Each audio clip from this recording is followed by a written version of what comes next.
So the season of horror is upon us, and in between binging the entire Saw franchise and using trick-or-treaters as an excuse to buy cheap off-brand chocolates, I decided it was my civic duty to provide all of you with a list of horrific platinum trophies to scratch that creepy little itch. There's no doubt that Supermassive Games have become one of the foremost names in horror game development, with their Telltale style brand of choose your own adventure, or more accurately, your own demise, taking you everywhere from Friday the 13th-esque summer camps to what I can only describe as the descent with guns. However, it is their debut shockfest Until Dawn that kicks off our list. Arguably their best title so far, this seemingly straightforward teen slasher flick hits all the necessary beats for the genre, but does so in an incredibly satisfying way, and even switches things up to become a cheeky little monster movie partway through. Gameplay wise, if you've ever played a Telltale game before, then you'll likely know what to expect. A lot of walking around, examining the environment, before being caught off guard by a nerve-wracking QTE that could spell the end for any one of our genre staple protagonists. One thing that does stand out here though is the use of the DualShock 4's gyro system during the game's keep calm moments. You must hold the controller as steady as possible to avoid detection and a subsequent gruesome end, unless that's the kind of vibe you're going for. In terms of the trophy list, there are the usual collectible and ending based trophies such as keeping all 8 characters alive until dawn.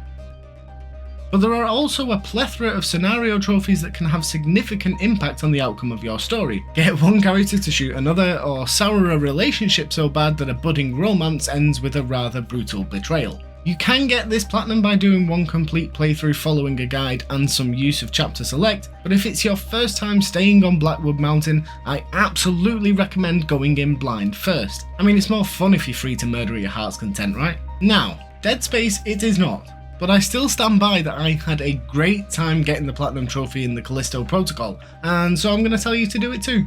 The basic premise involves you being incarcerated in a prison on one of Jupiter's moons when a bunch of twisted evil shenanigans begin to happen. Then, alongside a couple of questionable companions, you must escape the complex while trying to piece together what is actually going on as best you can. I know a lot of people didn't really enjoy this game when it arrived, and it is certainly far from perfect, but it's a relatively short outing with some genuinely insane visuals, and none of it is particularly difficult. Even the hard mode playthrough shouldn't really give you any issues, as you never really seem to run out of ammo. And while I could go on about this game, I did make an entire video detailing my platinum run, so if you want to hear more about it, make sure to click on the link above. Okay, so this next game isn't strictly horror, but it's a pretty horrific setting for a game, so we're just going to go with it. A Plague Tale: Innocence is a stealth adventure game set in France during the 14th century and follows the journey of 2 young siblings, Amicia and Hugo, as they flee the French Inquisition. So far, not much horror. Where this game starts to ramp things up in the fear department is that there also happens to be swarms of plague-ridden rats roaming the environment who would like nothing more than to strip the flesh from our protagonist's bones. Delightful. Much of the game's tone and atmosphere centre around these encounters, often in dark enclosed spaces, and doesn't shy away from showing you firsthand the horror of what remains once the rats have had their fill. While the gameplay itself can be slightly uninspiring at times, you sneak around distracting guards and solving simple light-based puzzles, it really does a fantastic job of putting you in the shoes of these helpless children as they travel across the country. Whether it's searching for an adult that they feel they can trust, or simply finding somewhere to rest amidst the chaos, there are very few moments where you will be able to breathe a sigh of relief.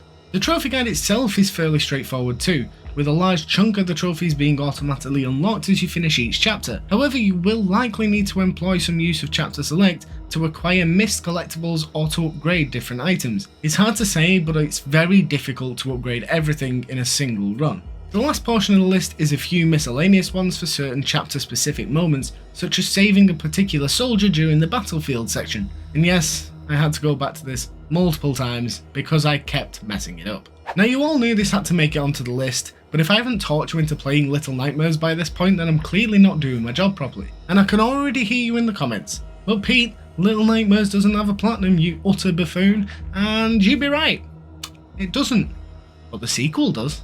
Little Nightmares 2 is a deliciously creepy 2.5D platformer that takes everything I loved about the first game, polishes up some of the rough edges, and slaps a big juicy platinum on there for good measure. The game centres around a new character called Mono as they traverse across a distorted cityscape hiding from all manner of twisted creatures in an attempt to understand who the creepy chap in the bowler hat is that they keep seeing in TV screens. You know, the usual Thursday afternoon. What did surprise me on my first playthrough is that this game is actually a prequel to the original, and introduces you to a much more reserved version of Six, who was the character in the original Little Nightmares. So I guess you could say this is basically the same game as Red Dead Redemption 2.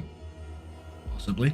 Anyway, the gameplay is largely unchanged from the first title. You can run, jump and move objects around in order to progress, with the added dynamic of using both characters. While you will only ever control Mono, Six is vital to your progression through the various levels, plus you can have them call each other and hold hands, which is genuinely adorable. The two can help each other climb up high ledges or team up to take down various enemies, including using a large shotgun by sharing the weight between them. Teamwork always makes murder that little bit easier. Now, the first game was frightening, mostly down to the few distinct creatures that wanted to eat you, but this entry takes things to a whole new level. Some of the sections in this game genuinely terrified me to the point that, even though I adore the franchise, I didn't want to progress further because I knew what was coming. There is one section in particular that involves mannequins and a flashlight, and let's just say a second or even third pair of underpants are definitely going to be required. Platinum-wise, the game is incredibly similar to the first yet again, even down to its insanely obtuse trophy descriptions. If you follow a guide for all the collectibles, then you can easily do this all in one playthrough, though I absolutely recommend a blind playthrough first to enjoy the spookiness as much as possible. Besides, there's chapter select, so you can't really miss anything anyway.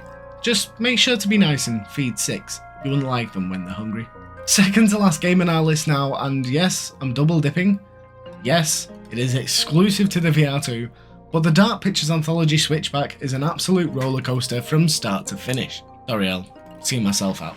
Very much built off of OG arcade shooters like House of the Dead, this horror shooter has you moving along a track at sometimes ridiculous speed, shooting anything and everything your reaction times will allow. With levels taken from each of the main anthology series from Man of Medan through to The Devil in Me, I can safely say that none of those games even compare to seeing these things as if they were right there in front of you. There is an overarching story involving a demon attempting to corrupt you and drag you down to the afterlife, but it really is the setting and aesthetic that makes this an absolute must play for any VR horror enthusiast. With a few different weapons to master and a gimmick specific to each level, the gameplay is sufficiently varied enough as you play through the relatively short campaign that it doesn't feel tedious, at least on your first run. Now, my experience with this game is rather skewed, being that I was an absolute moron and attempted to do this platinum as fast as possible, and therefore suffered far too many jump scares for a 2-day period. But due to the nature of the franchise, this will require at least a few partial playthroughs, and after you've seen some of these things for the first time, they can lose a bit of their effect. However, given how quickly a lot of these trophies can be cleaned up, I can't really knock it down that much. One major saving grace is that unlike this game's predecessor Until Dawn Rush of Blood, there are no difficulty related trophies, meaning you can easily get this one done in around 10 hours and it's only a 3 or 4 out of 10, though this is largely going to depend on how strong a stomach you've got. Not because of the horror, just, the VR. Again, I do have an entire video going through this platinum from start to finish, so if you want to check that out then click the link above. And rounding out our list we have the one and only Alan Wake Remastered.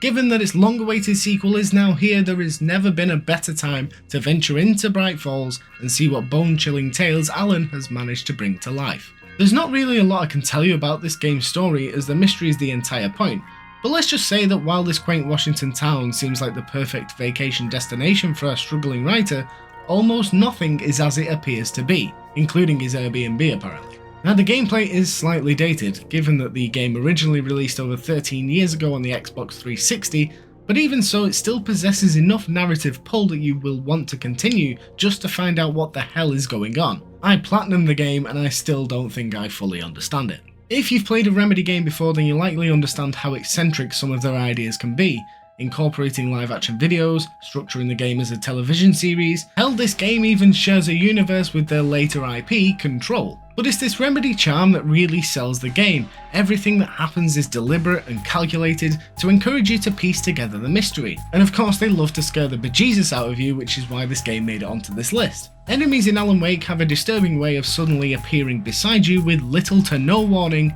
and despite not being a typical survival horror game, you will become acutely aware of your dwindling ammo reserves very quickly. In order to kill anything in this game, you first need to weaken it with your flashlight, which of course requires batteries, and said batteries can run out incredibly quickly if you aren't careful, leaving you practically defenseless as you scramble around an area looking for items while a sentient train throws itself at you.